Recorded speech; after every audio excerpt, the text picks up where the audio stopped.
Yeah. So Ruth, you are my personal listening buddy.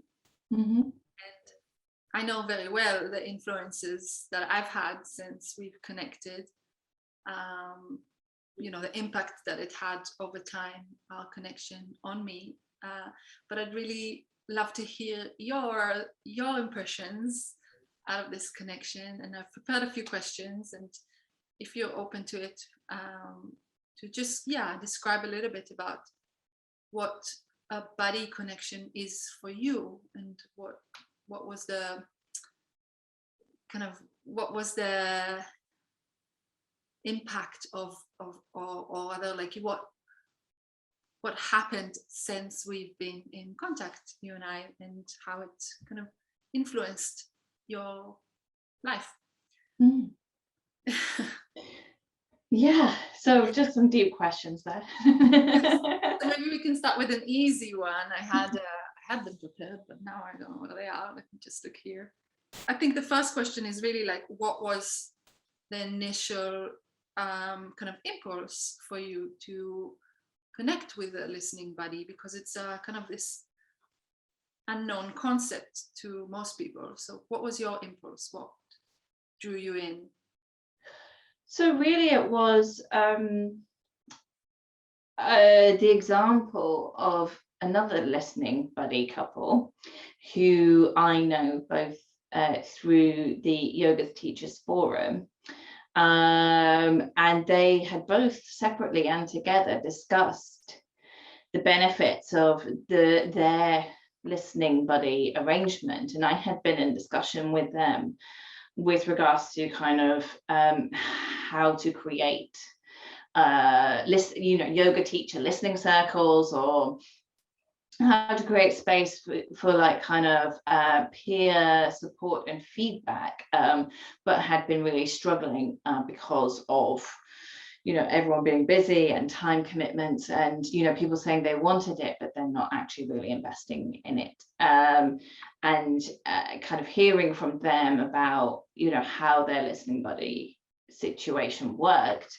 I was really interested to try and create something myself, but I didn't really know how to go about it until one of them just kind of posted something about it on Instagram and said, if you'd like a listening buddy, just put your name below and we'll match you up. And I did. And we matched, and I kind of just did that very impulsively because I saw it and I was like, okay, I'll just do this because it's something that I've been trying to create for some time, and nothing seems to be quite working.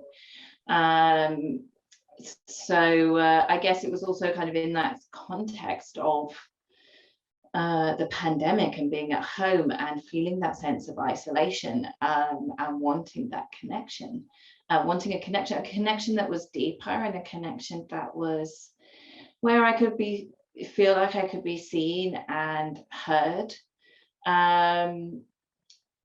in a way that I felt like I wasn't really being in some of my more typical friendships, because there were so many other things like history and family and shared friendships and connections, and so it's a different kind of dynamic. Yeah, I think that was it. And we both basically respond to that same Instagram post. So one of the people that you're talking about, who posted, if you want a listening buddy, just write your name below and connect. I was following her also by randomness of things, how things are on Instagram, and saw that post and had that kind of impulse, like, yes, do it, and sort of followed up on that impulse, and that's how we basically were paired up. Very random things coming together. So that's yeah, and I think we were probably the only people that actually responded to that post, or at least what I saw. I mean, I didn't keep going back to the post, but at the time that I saw it, yeah, definitely feels like a meant to be situation. Yeah, rather than a really kind of well thought out kind of plan, but I suppose there was an intention, certainly on my part, of this desire to want to connect at a deeper level, and a need to be kind of seen and heard in a way that I felt like I wasn't being at the time. And I don't know whether you also felt that. Absolutely. I also was kind of in a process of reviewing a lot of my relationships, and also I was doing a lot of work with my therapist, and and it it was good for what that was, but it kind of wasn't enough, and there was a lot of like empty space that I wasn't speaking to the right people. So in that empty space, firstly I couldn't afford to like hire another person and pay for more sessions, and secondly, and I think that's more important, I wanted a connection that was reciprocal, that was equal and mutual. So that's part of, the listening buddy kind of, greatest benefits and assets is that it is equal. No one's showing up as a therapist or as a facilitator, and we're both kind of holding each other and doing, the alchemy together. Whereas in a therapeutic environment, you're kind of you're being received more than you give kind of situation. But here it's really the framework is that we are kind of equalizing it as we speak, so no one person gets more or gives more, or something like that. Makes sense? Yeah, so that's really cool. And it's been over 8 months, I think. So we connected in August. Yeah, it was summer last year, so something like that. Yeah. Cool. So I had another question. What would you say that you gained from having a listening buddy over time? I think this is a difficult one to answer because there's so many different things, and it's not necessarily that you kind of go, oh, because of having a listening buddy, this then happened. But I think it's more that sense of knowing that there is a space and a person that I can talk to and I can just share and be completely honest, because you don't know about the rest of my life, and you don't know my family, and you don't know my other friends, and you're not, so I can say whatever, and there is no other context within which that might come back at me, or cause problems in other relationships, or so I can just be honest and say what is really there. And I think just having that freedom to really be able to speak and to really have my authentic voice be heard without it being kind of edited or worried what people think, or kind of like how people are going to respond to that, or it's really refreshing, and I think something that is really, really needed. And a space to actually be able to air what's going on in my head and actually verbalize that is really helpful, especially in doing the kind of work that I do, where a lot of the time it is very much me doing it by myself. It can sometimes feel like I don't know whether this is a good idea, or whether like it's just going around in my head as an idea, or like what is going on. And sometimes just getting that out is really helpful. And I think also having the space to listen to somebody and hear what they have to say, and developing that relationship where you're actually really just listening, and you're not thinking about what to respond, or like what advice, or like what the context is and how that's going to impact everybody else, and any of that might come into a normal relationship. There isn't that. You're simply listening, you're simply witnessing and acknowledging what somebody else is sharing, and it's it creates, I think, a really deep relationship, because there's a great deal of honesty and a great deal of trust. But like you say, it is reciprocal, and it is also like nothing more is demanded of you than to show up and be present and be honest, which is quite a lot. But it's not, the relationship continues to exist outside of the time, but it doesn't interact with the other things that happen outside of that time. So I think that's kind of quite special, the way that it kind of is quite contained, because it creates that really safe container to really be able to be honest and to have that depth. That in other contexts maybe just doesn't work in the same way. What do you think? Or how is it? How do you? Would you reflect what I'm sharing with you?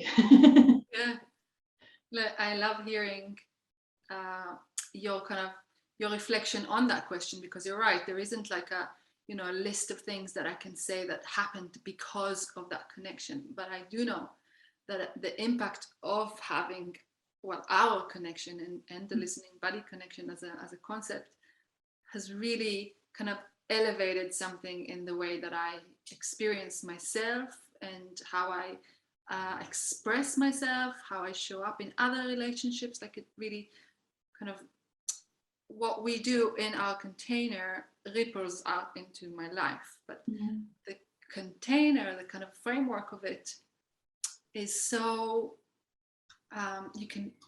we built that trust over time. We didn't start where we are now. So we, over time, I love how over time, we sort of drip more pieces of information and context into our shares, but it didn't start that way. But the framework kind of supports it to grow and move, and for the connection to kind of build over time.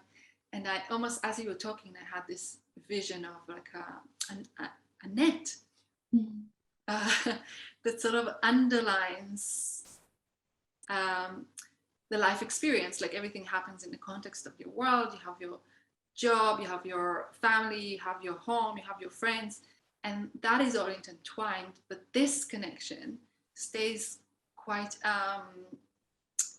untouched in a way, or there is a word for that, but like it doesn't get kind of influenced, and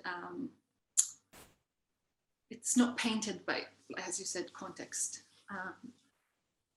So it can just remain this kind of ground. And over time, the kind of trusting that ground builds, and that feels so safe.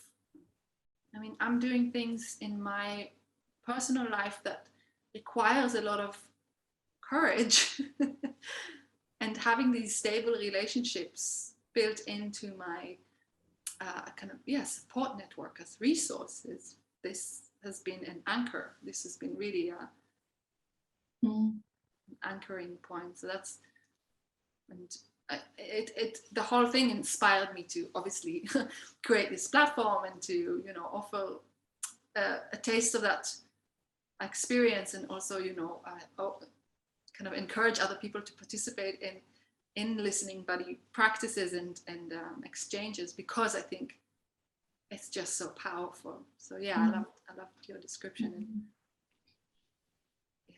Yeah, I agree. There's something about it that, because it is quite contained, that really enables a depth and an honesty that perhaps is harder in other contexts.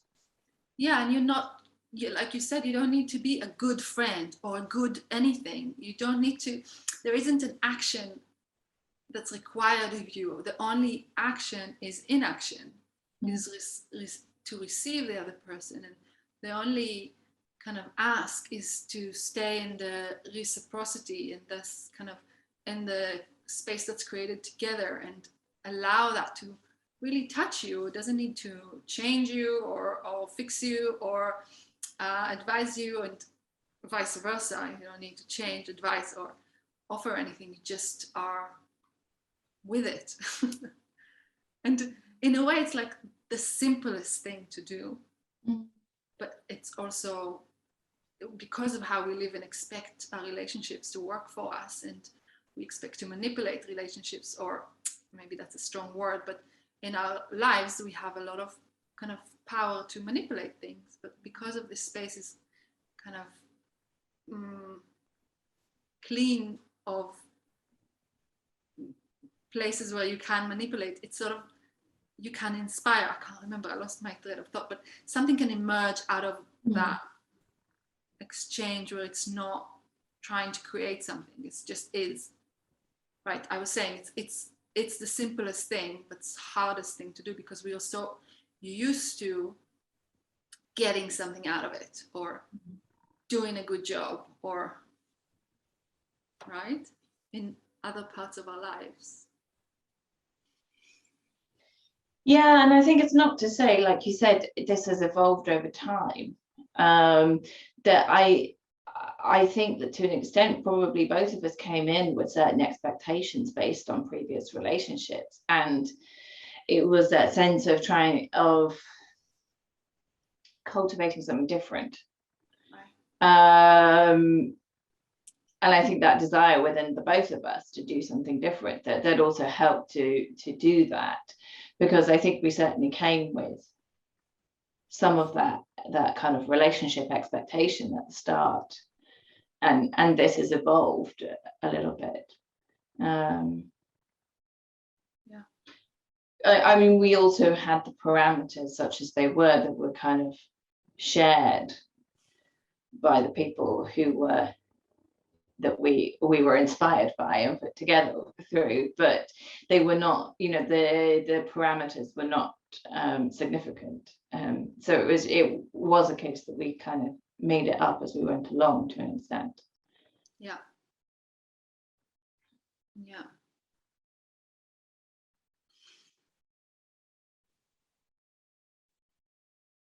Yeah, I definitely remember the beginning parts of just really like feeling into it, just feeling into it. How safe is it? How do we, you and I, speak to each other? Sort of really kind of every time we met, every time we sort of expanded the possibility. So and it keeps on kind of expanding. More parts of us are now in the mix than other parts. And yes, there was this kind of feeling that the way I was doing relationships didn't really work, and I'm wanting to create a new way.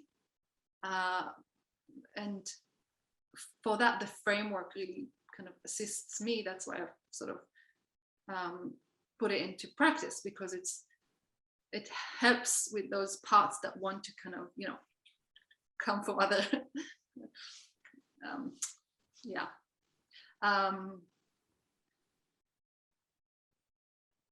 yes. And we talk a lot about relationships also. We do. Which is really cool. Maybe just the last question. What would you say to someone who wants to pair up with a buddy? Or rather, you know, people who are interested in what we're doing, but are like, have reservation around how to approach it. And I would say give it a try. There isn't anything to lose. So you can try, and if it doesn't work for you, then you can just stop doing it, and that's fine. And in fact, through that Instagram post, I actually, for a short while, ended up with 3 listening buddies. And I was thinking, oh, this is going to be too much, I'm not going to manage this. And then the other 2, of their own accord, dropped off for various reasons, and so that worked out quite well.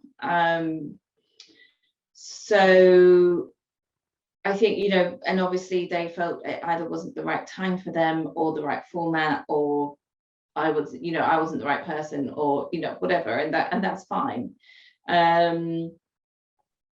So I think, you know, there's nothing to be lost by trying, and potentially an awful lot to be gained.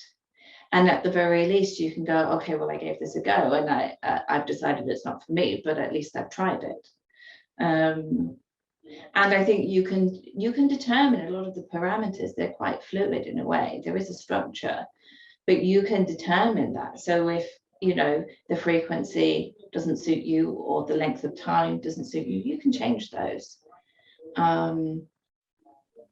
Or, you know, you can change, and it's up to you really how much you share. The only requirement really is to be able to listen, and to be able to really listen, rather than listen with you know, half listen, or listen whilst trying to give advice, or listen whilst trying to think about your own situation, or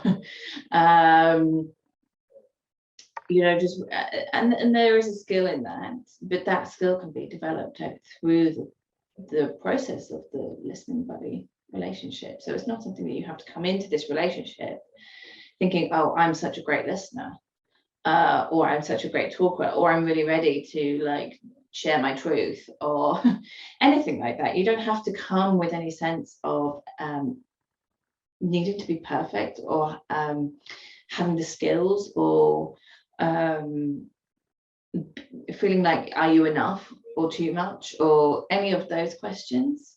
You can come just as you are.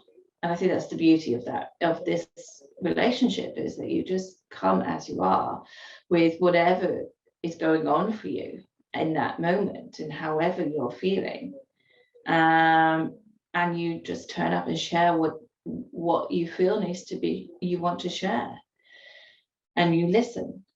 And both of those skills are developed through time. So you don't have to be a great talker, and you don't have to be a great listener, and you don't have to have anything figured out. You can turn up, you know, as a hot mess. That's totally fine. That's this, you know, the beauty of this relationship. And I think actually being able to be honest and not have it all together is really quite refreshing, because in so many of our relationships, whether they're work relationships or family relationships or friend relationships, we kind of have this expectation that we've kind of got it all together, we've got it figured out. And just to be able to have a relationship where you can go, actually, I haven't got it all figured out, and I don't know what I'm doing, and I don't know if this is the right thing, or if I need to do something different, or, you know, and I'm just exhausted and I've had enough. That, you know, is quite refreshing. So I would say there's only things to be gained by it. And if it doesn't work for you, then that's okay. No one's saying that once you start something, you must stick with it. And no one's saying you need to show up and be perfect, or have these skills, or this experience, or anything really. That's, you know, that is the beauty of it. Just come as you are, with wherever you're at, with whatever you're dealing with. Yeah. And try some of these community sessions, because then you get to have a taster of it, but within the context of it being facilitated and supported, and you can kind of see if it's for you before you get paired up with somebody, because, you know, if there's this kind of worry that you might let the person down if it doesn't work out, then this is a great space to kind of try that out without that commitment. Yeah, I think that's everything. What about you? What would be your response to that question? Yeah, firstly, thank you for your response. I think that was it's always really interesting to hear other people's experiences, and what they kind of, how they process things in their mind. So I've really enjoyed yours. Thank you. What would I say? I remember also feeling like a lot of resistance Um, Parts of me, the mature parts of me, really wanted to try this out, knew it was good for me, knew it's like something that I want and I need in my life. But other parts of me were like terrified of, of showing up with someone that I don't know. And I don't remember like running things in my mind, like what could happen, but I remember just feeling anxious around that, and anxious also when I was speaking. Maybe I even talked about that a little bit, but I definitely felt that. But I reminded myself as I was kind of, I also had to kind of, force is a big word, but like I did have to encourage myself to kind of book these things and show up, like initially, like really commit to this and follow up. So I had a lot of resistance to that, and that was fear based. And I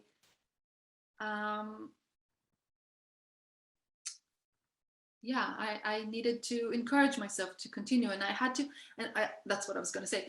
I remembered and reminded myself that on the other side is another person who's exactly like me, and probably is also resistant and terrified and unsure. And so I can't know that, but I can assume that their process is not so different to mine.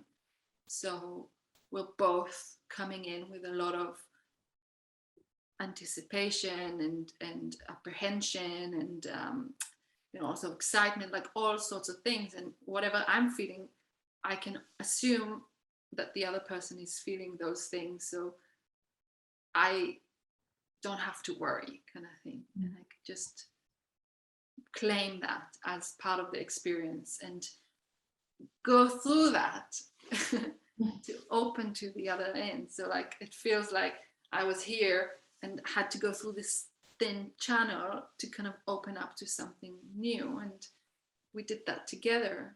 But the experience was personal. So so I know that there is a lot of resistance. I also notice because people are resistant to join these community calls because it's just this kind of very exposing proposition. But it really is dependent on you, and you always start somewhere and end up another place. So, you described it so well. Like it's really up to you how much you share and in what quantity and in how. And you can also, with your buddy, decide on what works for you as a pair. So like for us, works to communicate every 2 weeks. We have an hour that we share. Sometimes we go a bit longer, and within the time frame, we've started being quite rigid, but now we're much more fluid, and will change. It evolves and grows with our connection to how we kind of communicate. But the core components is of our time together is, someone speaking for a duration of time, and then the other person reflects without kind of putting on any kind of layers of whatever, but just keeping it quite neutral in the reflection. So I think yes, there is a lot of, the frame is there to kind of protect and support the creation of a connection. But once the connection has been established and there is a kind of a ground to base the experience on, then it can kind of evolve and grow and change. So that's how I sort of see the trajectory of our connection, and why I think the frame really helps, but also why it's kind of possible for that to change, and is important to mention that yes, if it doesn't work for you, then other things might, and other people might. One connection doesn't necessarily. You said you've connected with 2 other people that it just didn't click, wasn't there. So it takes 2. That's another component. It takes 2. You can't show up to space on your own. You can, but it's then not a dialogue, it's a monologue.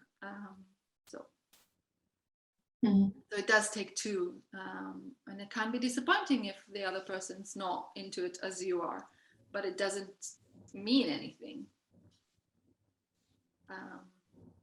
Yeah, it doesn't mean anything about you. It's about them and what's going on for them.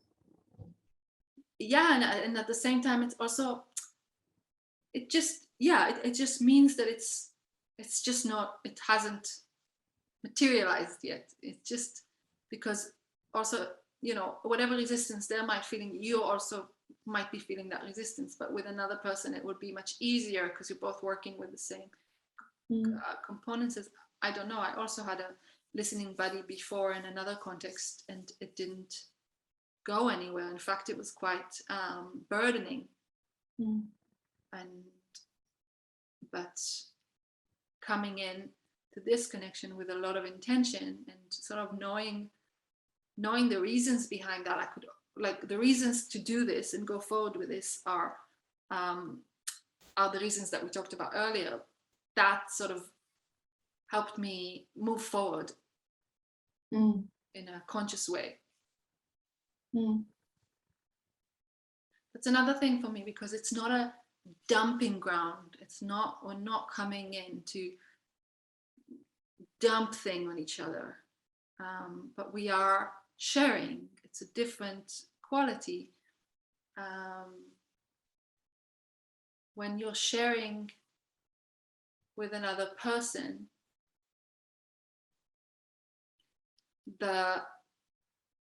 you know, how to say, you're still mindful of what is happening for them. So I know when I share, maybe less so now because we've kind of established it, more trust in the space. But initially, when I share, I'm also looking, you know, to see like how much can I bring in, like what is allowed here, and I'm, in a way, I want to take care of my listening partner in that share. So it's, how to explain this? I'm looking at your face and like, oh, does it make sense? I don't know. Yeah, I understand. I think I understand, but maybe say some more. Yeah, what I've sort of teach in the community practice is to be in a 80-20 rule. It's a rule I've learned in my coaching training. Whereas you're 80% present with yourself and 20% you offer the other person.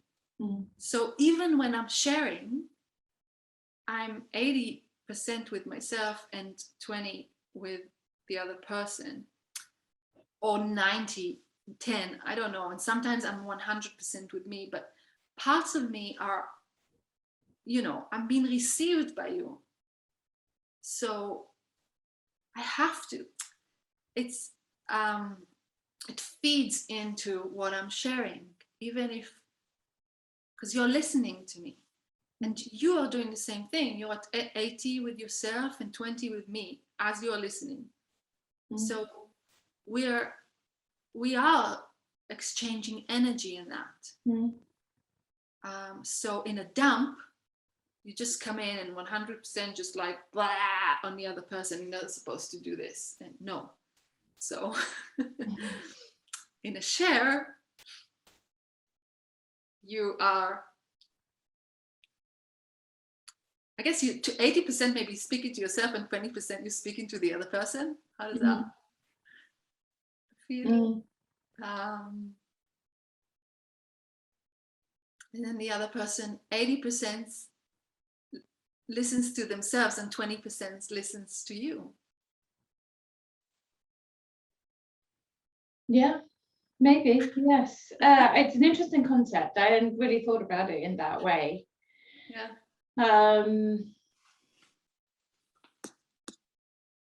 I suppose to me it feels like it's a held container, and obviously the container is held by the both of us. And whilst one person might be sharing and one person is listening, the container is still shared and held by the both of us throughout all of that.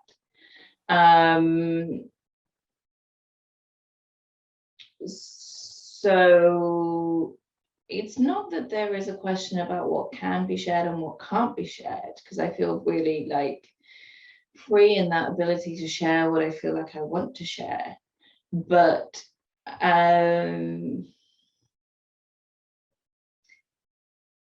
I think there is an acknowledgement that there is another person that is part of the relationship. And perhaps that is, that is necessary in every relationship, really. So I think, kind of your interpretation of dumping, you're really, then that is a very kind of narcissistic approach to any kind of relationship, where you are just not being completely unaware of that there is more than yourself in a relationship. But I think there is something about also, sometimes you just need to get some things off your chest, and you just need to share some, you just need to say some things, and you need to not worry about how they're going to be received, because you just need them to be said. You just need to get them out. Yeah. And there isn't necessarily an expectation that the other person is going to hold them and do something with them. So in that context, perhaps, you might consider that to be dumping. But I feel that providing that is done with an awareness that you are offloading onto somebody, that's okay. And there is space for that within the listening buddy context, I think. And I think that's also quite helpful, because perhaps in other relationships, you're much more conscious about the impacts of saying what you really want to say, or like what's really on your mind. And you may not, and you might edit that, or you might kind of, because you're really worried about, the consequences of that in other areas of your life. With the listening buddy, you don't need to worry so much about that, because it is a safe and closed container. So I think there is more freedom to be able to share that, and to have those parts of you that you wouldn't necessarily share with others, be able to share it with somebody in this context. And I think that's really valuable. So there is a kind of element, I suppose, of dumping. It's not all the time, but sometimes. But I feel like what you're saying is like you're not forgetting that this is a relationship with two people in it whilst you do that. Yes, and there's another part to it, because you're right, it is in a way potentially can be a dump. It's a monologue. When you're sharing, you're speaking, and the other person is listening. But what else is happening is that you listen to yourself. So as you monologue, or rather,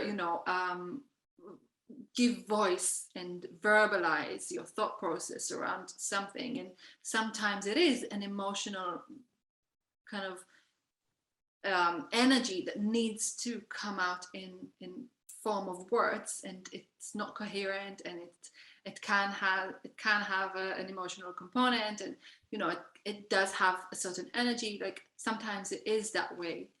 But then what happens is, as you share it with your buddy and he's listening, they're listening, she's listening, you are also listening to yourself. You're hearing the words that you're saying around a certain something, and that creates a clarity within you.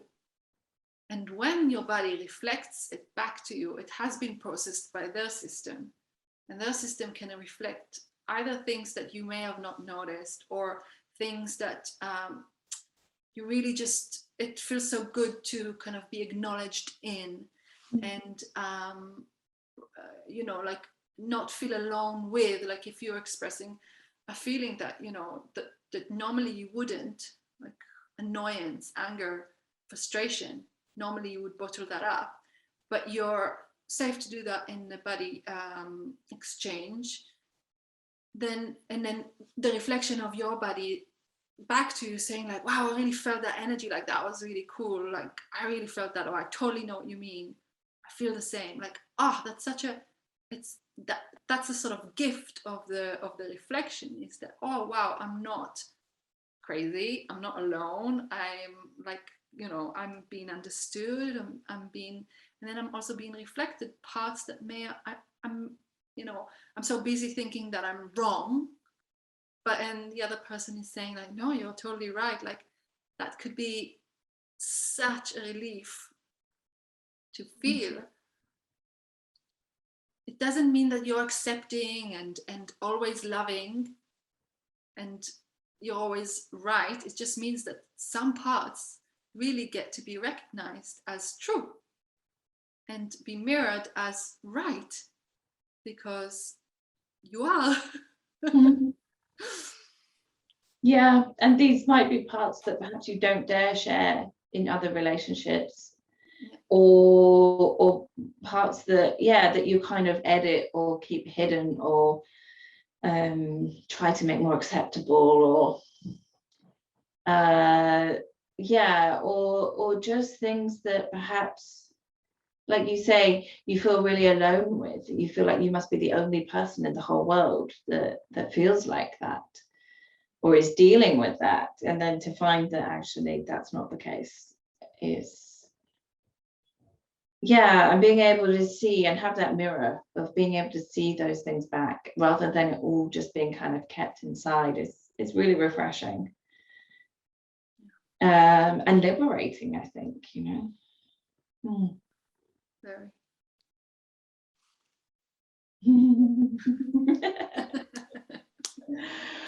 Oh. Cool. So it's almost an hour, and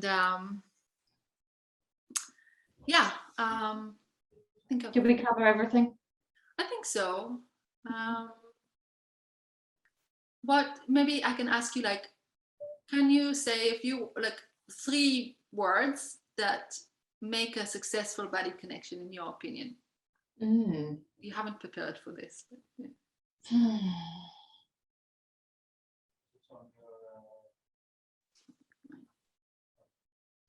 Honesty or authenticity. One of, I'm meaning the same thing.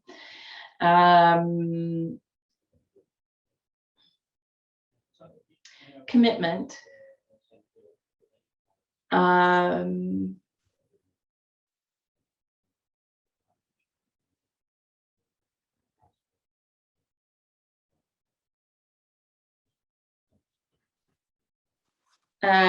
I think letting go of expectations or assumptions. Yeah. What about you? Yes. I think something around openness, being really open to whatever, and curious.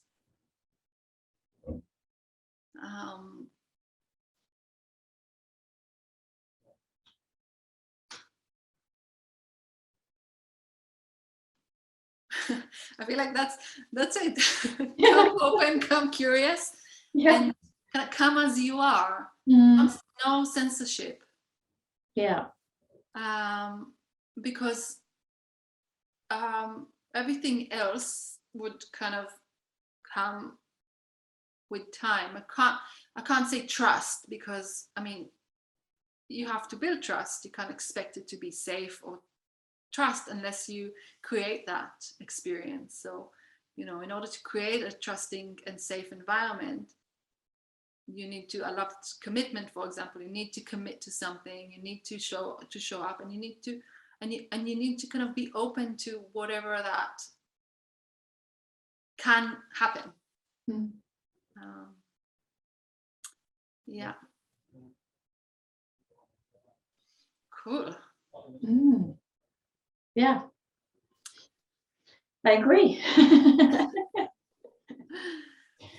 Yeah. Well, I thank you so much for this conversation, but also, just as always, I'm so grateful for our partnership in this kind of exploration, and I love that we are buddies, and Yeah. Actually, I've really appreciated this conversation because I've not actually thought about these questions in this way. And it's nice to be able to reflect upon what it is that we're doing, and what it is that is being created between us.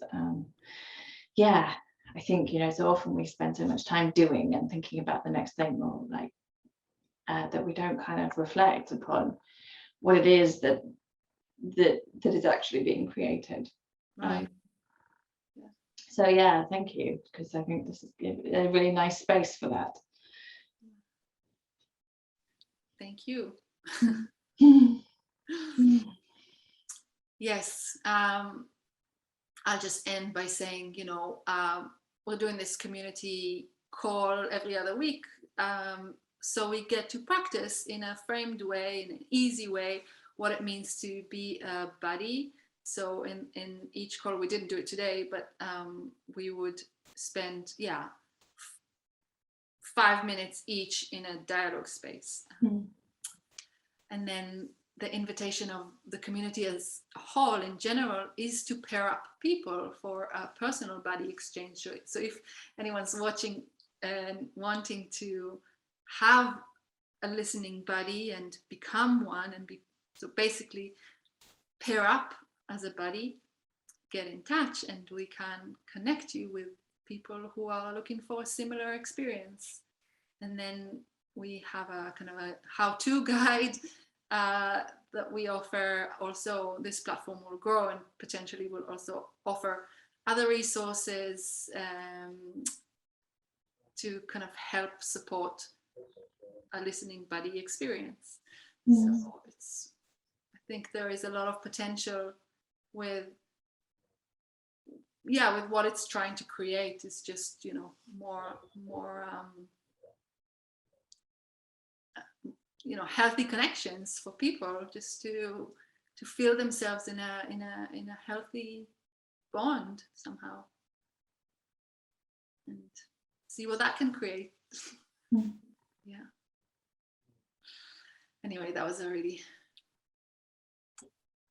kind of a summary, kind of a not very summarized summary.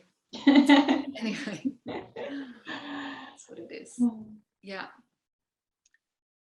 So I hope that this is inspiring. I hope that people would want to try this out. And yeah, I'm happy I have my buddy.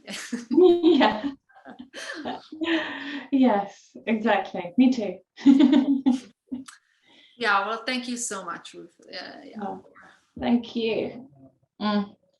And take care. And I will see you in about 10 days for our own buddy call. Buddy call.